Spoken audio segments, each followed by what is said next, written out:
I mean, well, Maybe. okay, what? The one that's referenced in the show. Yeah, but do they know that? I don't know. Maybe not.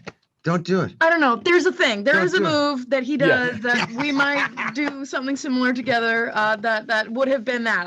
Oh my God! It is so hard doing junkets for Marvel things. It's impossible. We didn't have this problem at Dickinson.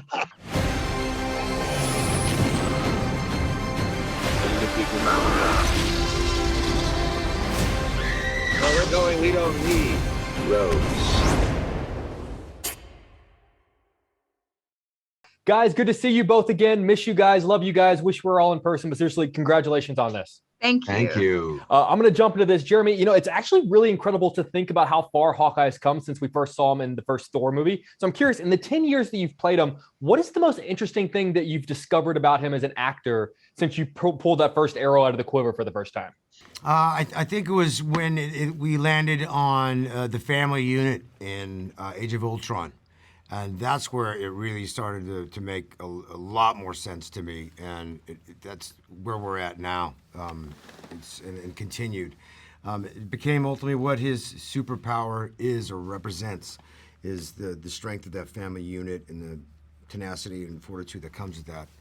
And I've learned and grown even throughout the show more about it. I mean, because the whole show's about me. I go to New York for a musical, and I just want to get back in time to see my kids. And then things happen, and it goes a little sideways, and a lot of amazing things happen in between.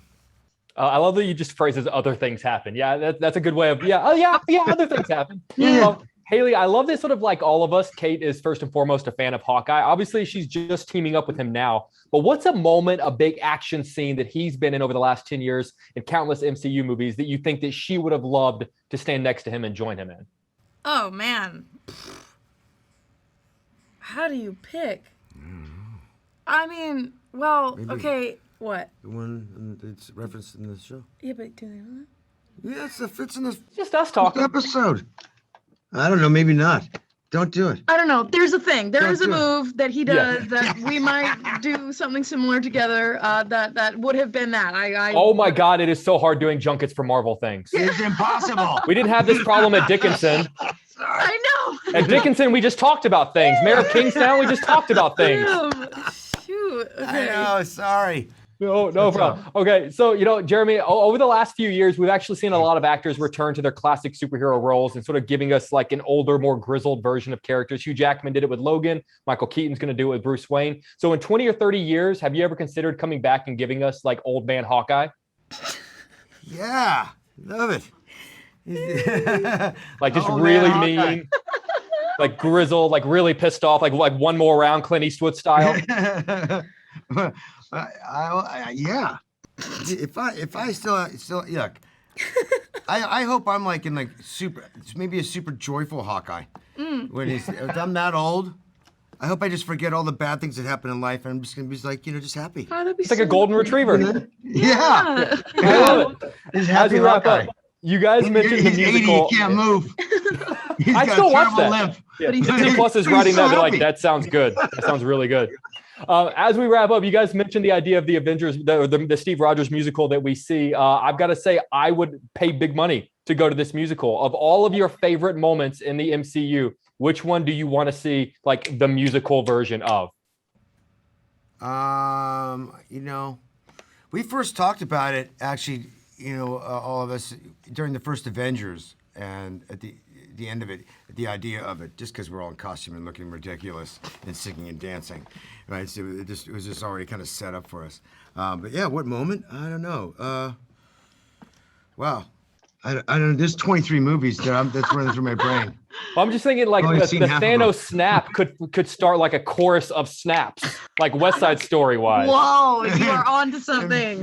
People just dying left and right. Okay, well, maybe we can keep the musical going. Yeah.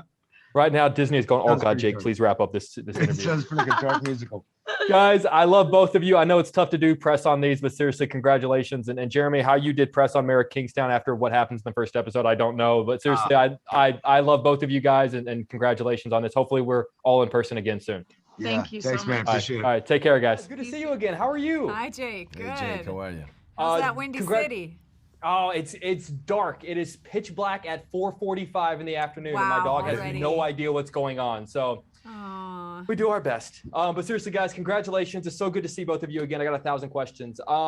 Since we're meeting your characters a little bit later in the MCU story, I'm curious as to whether or not you have to build in opinions that they already have about certain Marvel events and characters. Like, your characters have thoughts on like Thor and the Hulk. Do they have opinions on whether or not they like Spider-Man or what happened in Civil War? Like, how much Marvel backstory do you give your characters? Oh, that's an interesting question. Yeah. Well, I mean, in my character does he's sort of a little bit not that savvy about that whole thing. So much so that when he first meets Jeremy, calls him Archer. You know. Oh, look, Hi, buddy. another guy with a dog. Yeah. She's there. She says hi. This has She happened loved the before. show. She more this one more than all the others because it has a dog. That's great. No, that's awesome. You loved this That's one. awesome. She's rooting for Pizza Dog. Aw. But yeah, so I mean, he's not that savvy into it, which actually I kind of like, because he's sort of off in his own little world, and he kind of gets thrown into this, and he just doesn't really know what the hell's going on, you know, at the beginning. Yeah, well, Eleanor is like, no, I don't think she gets too specific on each individual characters, but I mean, it has left an indelible impression, you know, on her daughter's life, and all her aspirations have to do with superheroism, you know. But the fact is that also, you know, they you know, there's a lot to be grateful for there for Eleanor, but there's also a lot of destruction and tremendous loss and grief. I mean, she lost her husband in the war. You know, as actors, I love that you guys get the chance to take these characters and flesh them out over multiple episodes and hopefully multiple seasons, something you don't always get to do with movies, where you really only have 2 hours to get to know a character. I'm curious, who is a movie character that you've played that you wish you could have had more time to flesh out like you do with these two characters? Olivia Soprano. Yeah. Oh my God! Can we please make one? I love that movie. Thank you. And also, like, can we please have David Chase do that? Please, David Chase. Are you listening, David? Right now, Disney Plus is going, oh my I know. God, he's talking about an HBO Max. Stop talking about HBO Max. Yeah, well, you're the one who asked us about something else. I'm sorry. We have multiple contracts. I didn't know she was going to pick the one on HBO Max. I'm just gonna skip that answer.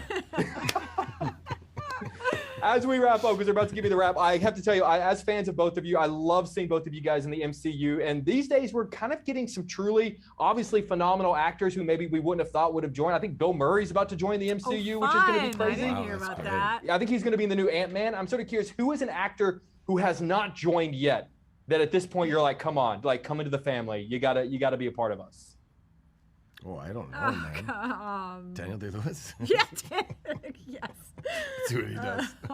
He's so good that maybe he already is and we don't know it yet. There you go. There you go. Yeah, I mean, come on. The sky's the limit. There's so many options.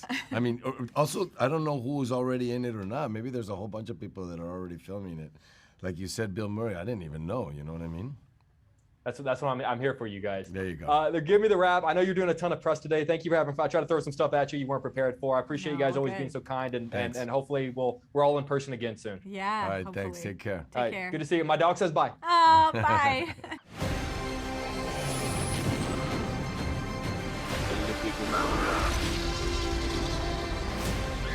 Where we're going, we don't need roads.